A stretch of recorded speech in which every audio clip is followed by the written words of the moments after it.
¿Tenés problemas con las drogas y el alcohol? En El Reparo podemos ayudarte. Vení a conocer nuestra sede en Marcos Paz. Comunicate al 011-4780-3029 o visita nuestra página web www.elreparo.org.ar. Trabajamos con becas, obras sociales y prepagas. Liberate de las adicciones. Conocenos. 011-4780-3029.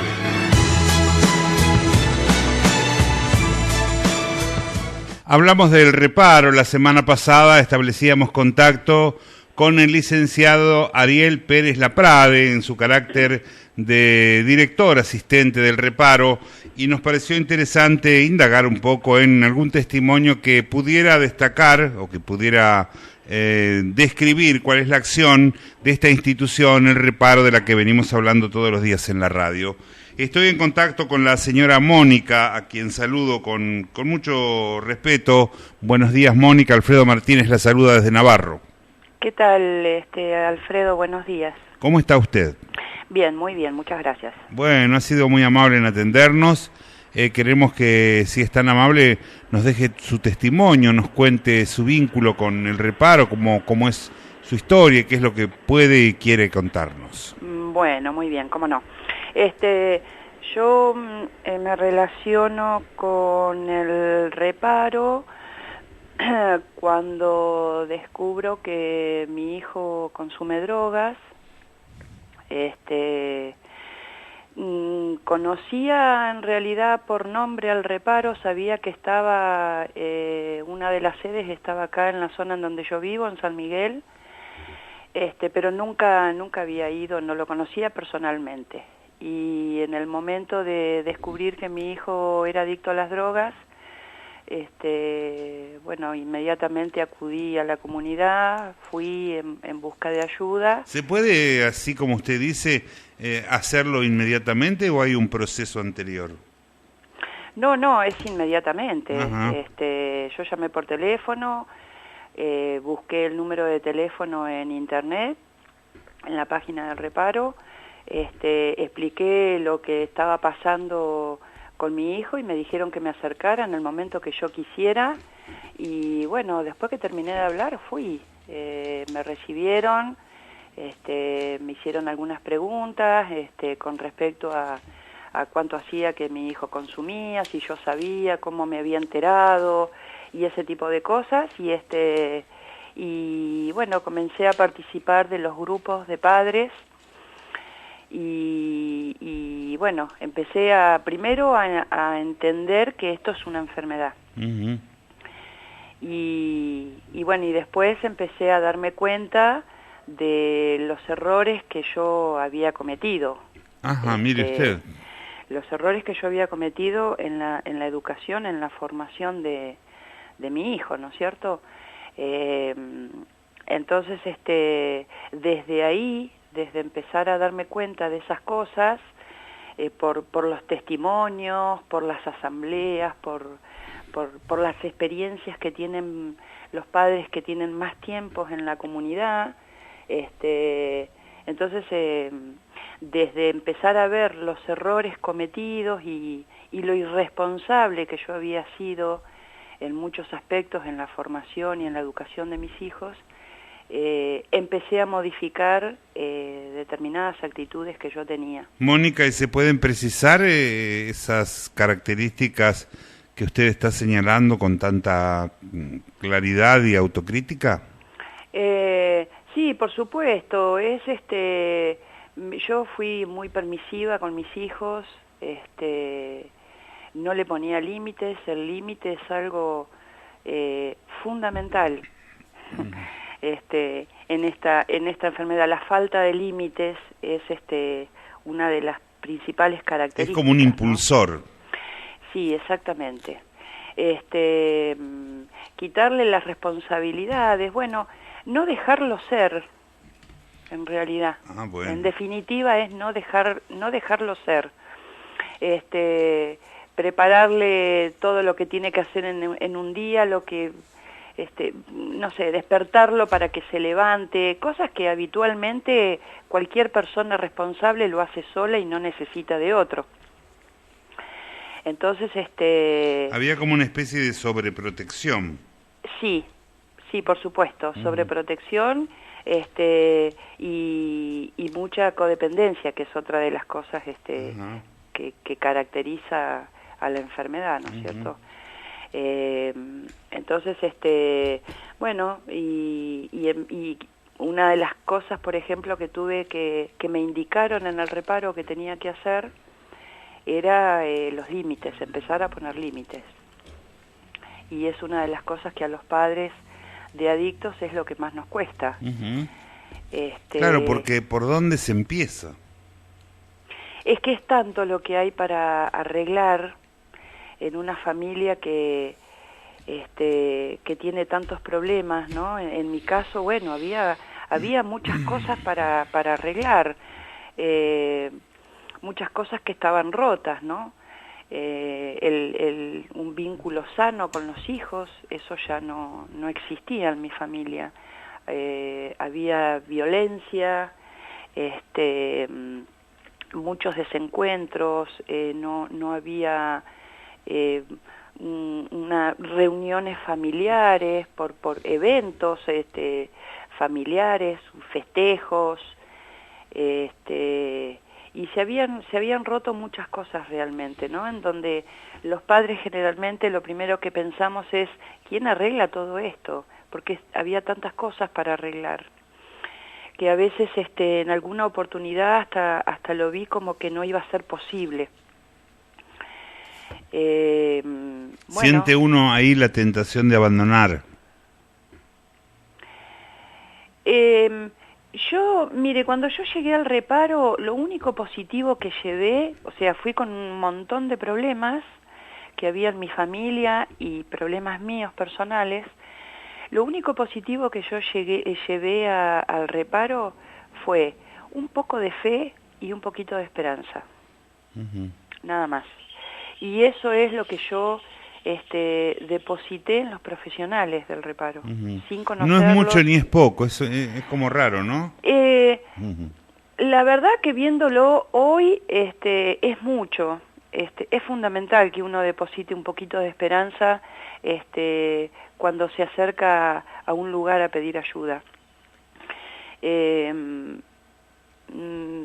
Yo en este momento veo que fue mucho, porque si no hubiese tenido ese poquito de esperanza y fe en toda esa gente que yo no conocía del Claro, reparo. más que cuantificar si es mucho o poco, lo importante es haberlo puesto todo. Exactamente, exactamente. Y después, bueno, una vez que, como le decía, una vez que empecé a entender que esto se trata de una enfermedad, y de que, bueno, los errores que empecé a ver en mí, las cosas que yo hice mal y empezar a hacerme cargo, también ser obediente, que es importante en el tratamiento, ser obediente.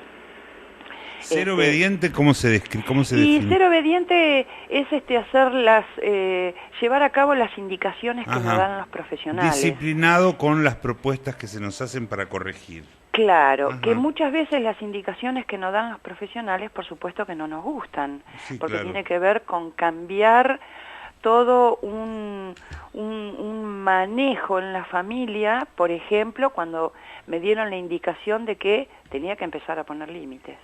Y poner límites fue muy difícil para mí, porque yo hacía muchos años que estaba haciendo las cosas mal, muchos años que era permisiva y no ponía límites, y de golpe tenía que empezar a hacerlo. Ahora, ¿cómo se maneja la situación de ser, como usted dice, ¿no? Permisiva, casi sobreprotectora, pero de vivir en un ambiente de violencia como usted también lo describió?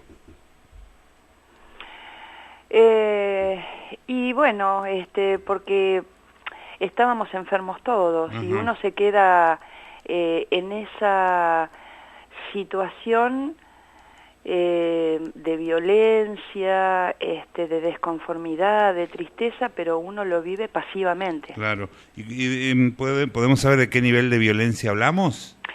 Y violencia verbal, revolear sillas, patear puertas, romper vidrios, de enojarse, gritar, insultar, y sí, entonces, está muy claro. ¿Se entiende? Sí, claro.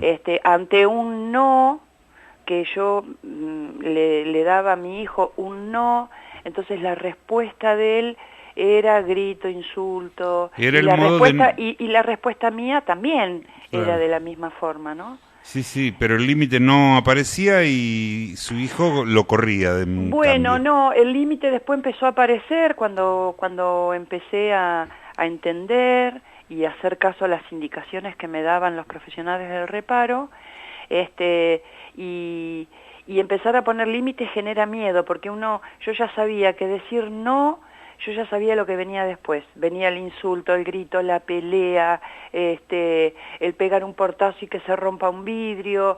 Entonces, bueno, no, me hicieron entender que no importa, que es no, que la dueña de casa soy yo y que las normas en mi casa las pongo yo y que al que le gusta bien y al que no ya sabe. Entonces, empecé a decir no. Bueno, la primera vez, por supuesto, no le gustó a mi hijo, se violentó, me gritó, me insultó, me dijo de todo y se fue.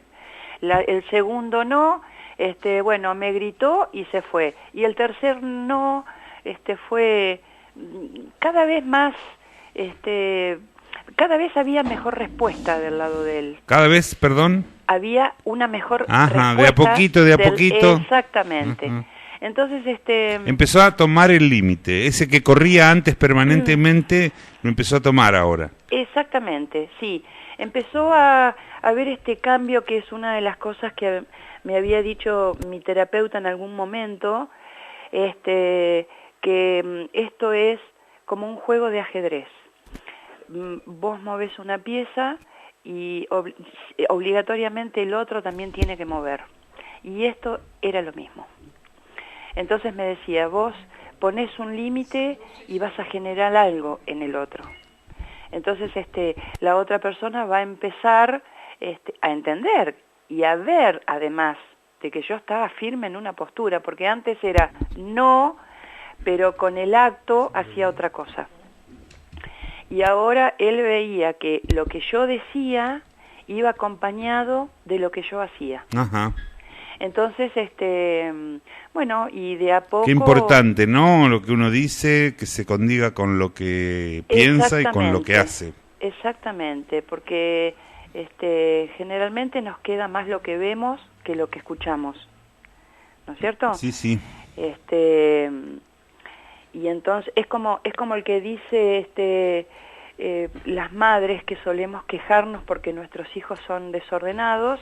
Entonces, mientras les juntamos la ropa, les decimos, estoy cansada de juntarte la ropa y de ordenar tu desorden. Sí. Pero claro, lo estoy diciendo, pero con el acto que estoy haciendo. No estoy mostrando de que estoy cansada, porque lo sigo haciendo. Entonces, tiene que ir de la mano lo que uno dice con lo que uno hace. Y de a poco, con la ayuda de los profesionales del reparo, con la ayuda de testimonios también de otros padres que tienen más tiempo en la comunidad, me fueron ayudando mucho, me dieron muchísima contención, porque los padres de adictos llegamos con una carga emocional fuerte, con mucha angustia, y la verdad que me sentí sumamente contenida por todos. Y bueno, en la actualidad la verdad que no soy ni la sombra de lo que era. ¿De cuánto tiempo atrás estamos hablando? Y yo empecé en el 2010. Yo descubrí que mi hijo consumía drogas en el 2010 por todos los cambios que había visto en él. Igual, de todas formas, traté de justificar y para no querer ver, ¿no?, lo que estaba viendo. Sí. Bastante normal también. Claro, sí, por supuesto. Porque es descubrir que uno tiene un hijo adicto a las drogas es muy doloroso para los padres, es una enfermedad dolorosa. Entonces, me parece que lo primero que debe aparecer, o de las primeras cosas, es la propia frustración, ¿no? Y sí, Sí, porque, y el reclamo, ¿no? El por qué me hiciste esto, ese tipo de cosas, sí, que están tan relacionadas con que lo que uno pone en el otro, en realidad, porque somos una familia y evidentemente los padres hemos fallado en algo para que la familia termine así. No es que el problema lo tiene el que consume drogas, el enfermo es él. Hay toda una familia atrás del adicto. Entonces, y bueno, a raíz de todos esos cambios que yo había visto en él, sospechaba de la adicción a las drogas, pero bueno, tampoco lo quería ver, ¿no? Justificaba muchas de sus actitudes con la adolescencia, con la rebeldía que tienen los adolescentes, pero bueno, esto iba mucho más allá de la rebeldía. Se planteó, como veo que mucha gente se plantea, ¿y cuánto me va a costar esto? ¿Cómo hago para pagarlo, para cubrirlo? ¿Se lo planteó? ¿Tuvo una respuesta inmediata a esta cuestión? No, la verdad que en el momento que me acerqué a la comunidad no me lo planteé a eso. Yo empecé los grupos, después en algún momento determinado empecé a preguntarme si mi hijo quiere empezar a hacer el tratamiento, cuánto sale, qué costo tiene, cómo hago, pero bueno, en el caso mío, yo tengo una obra social y mi obra social es la que cubre el tratamiento de mi hijo. Bueno, lo cual es muy importante, claro. Es muy importante, sí, pero bueno, también están las personas que no cuentan con una obra social o con el dinero como para pagar un tratamiento, y bueno, y hay otras opciones también. Bien. Para poder cubrir. Digo, la pregunta tiene que ver con que de pronto me ha ocurrido que en la calle alguien dice, bueno, ¿y qué plantea esa preocupación? Entonces, bueno, me pareció interesante poder plantearla, ¿no? Sí, porque a veces, Alfredo, a veces uno por ahí lo primero que dice es, y bueno, no, pero esto debe ser caro, que voy a ir, que voy a preguntar, yo no puedo, no tengo. Pero hay que acercarse y preguntar, porque hay becas desde el gobierno que paga esos tratamientos también, así que no es que hay solución para las familias que cuenta con dinero o con una obra social. También hay tratamiento para los que no tienen ni obra social ni dinero, porque tienen un respaldo desde el gobierno, ¿no es cierto? Que les dan beca para que puedan hacer el tratamiento. Bien, y usted entonces, a quien pueda estar escuchando y esté viviendo esta situación tan dolorosa, le recomendaría sin dudar que se acerque. Por supuesto, que se acerquen a buscar ayuda, que las cosas se pueden solucionar, todo tiene solución. Que se acerquen a las personas, a los profesionales que entienden del tema, que se acerquen al Reparo o a cualquier otra comunidad terapéutica, pero no que no crean que no se puede, que todo está perdido, que ya está, que es mucho para arreglar y nadie va a poder arreglarlo. Simplemente hay que querer. Y que se acerquen y pidan ayudas, que las cosas cambian notablemente. Y hoy en día, bueno, en mi familia la verdad que las cosas están muy bien, yo estoy muy contenta, me siento bien con la vida que tengo hoy. Hoy estoy viviendo la vida que yo quiero vivir. No antes vivía la que podía vivir. Hoy vivo la que quiero vivir yo. Tengo un vínculo sano con mis hijos, con respeto y sin violencia, pero todo eso lo pudimos conseguir gracias a los profesionales del Reparo. Nos han ayudado muchísimo y nos siguen ayudando. Bien, es muy claro. Quiero agradecerle, Mónica, mucho este testimonio, este tiempo que nos ha regalado, y esta recomendación tan puntual, ¿no? Para todos aquellos que estén involucrados en una problemática de este tipo, que no duden, que se acerquen rápidamente, que encontrarán, lo primero, contención, como usted dijo, segundo, respuestas, y tercero, descubrirán el camino para dar una solución definitiva a un tema tan angustiante, tan preocupante y tan doloroso. Exactamente, Alfredo. Yo quisiera agradecerle a usted la posibilidad que me dio para dar mi testimonio. Por favor, es un placer. Y quisiera aprovechar, si me permite, invitar a todos los oyentes de la radio a que se acerquen a la comunidad, ahí en Marcos Paz, pegadito a Cañuelas, está el Reparo Campo. Es la sede de Marcos Paz, es una sede muy grande, es un predio que tiene 17 hectáreas, es un lugar muy lindo, ahí estuvo internado mi hijo. Y bueno, con muchos árboles frutales, con animales, con mucho espacio, y pueden acercarse todo el que quiera ir, no solo si necesitan ayuda, sino también puede ser para ir a conocer o para buscar información para la prevención, que la prevención es muy importante porque con la prevención se ahorra mucho dolor. Así que están todos invitados, van a ser muy bien recibidos por los profesionales. Con la prevención se ahorra mucho dolor. Se ahorra mucho dolor uno con la prevención, sí. Mucho sufrimiento, y mucho de todo lo que le conté. Yo quiero decir una vez más gracias. Ha sido usted muy gentil. Estamos atentos a los movimientos que puedan hacer y siempre dispuestos a escucharlos un poco más. Bueno, muy bien. Muchísimas gracias, Alfredo. Ha sido usted muy amable igualmente. Adiós, buenos días. Adiós, buenos días. La señora Mónica, la mamá de un joven al que un día descubrió como enfermo, como adicto a las drogas, y recurrió al reparo. Allí encontró las respuestas, la solución, y hoy es una familia feliz. ¿Tenés problemas con las drogas y el alcohol? En el reparo podemos ayudarte. Vení a conocer nuestra sede en Marcos Paz. Comunicate al 011-4780-3029 o visita nuestra página web www.elreparo.org.ar. Trabajamos con becas, obras sociales y prepagas. Liberate de las adicciones. Conocenos. 011-4780-3029.